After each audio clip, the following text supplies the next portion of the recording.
Hello everyone मु लिकु आपण मानक स्वागत करुच्ची आमर चैनल को।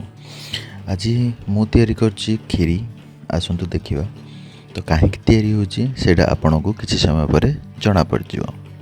चाउल पकई सारिबा पर खीरी पई निहाती जहा दरकार सेटा हला खीर तो एते नथिला तेणु करी मु गोटे अमूल पैकेट आनी ताको खीर बनेकी खीरी करिया पई प्रस्तुत करिथिली।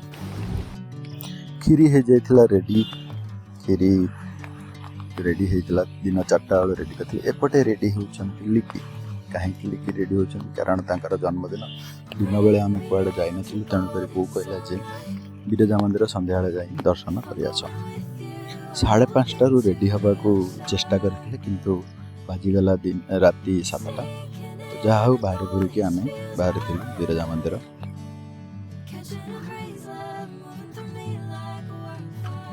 विरजा मंदिर रे जाई पहुँचलु आम सेठू भोग किणिकी भीतर को गलु ठाकुर दर्शन करिया लगी। ठाकुर दर्शन आराम से है कारण राति रे कहीं न तो भलसे ठाकुर दर्शन करी आम घर को फेरिलु। घरे आसी देखला बेले को बो आ छुआ बो आ माई से माने घर होता खीरी ता सहित टिके पूरी डाली होता पूरी भी होता ताको बड़ा बड़ी कर पचारे कौन पर बड़ा हो ना मौसी घर मामू घर अच्छा गाँव में टिके देदेबा तो दूध आखपाख सबुआड़े देकी जहाँ लगभग समस्त घर टिके खीरी आ पूरी पूरी डाली नहीं दिहला।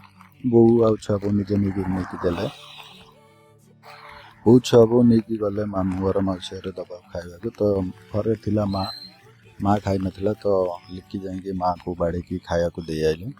आगे माँ खाइला आम घरे तो माँ पचारा कौन होती खीरी तो खीरीटा एक्चुअली होती कौन ना लिकिंकर आज बर्थडे तांकर इच्छा था मोर टे खीरी करिया ब्राउन कलर खीरी तो से मुझे खीरी बनई आज मार खाइबा पर छुआ खाइबा आमे खाइलु मु बो छुआ बो लिकी मिठी धन समस्त बसिक एकाठी आम खाइलु।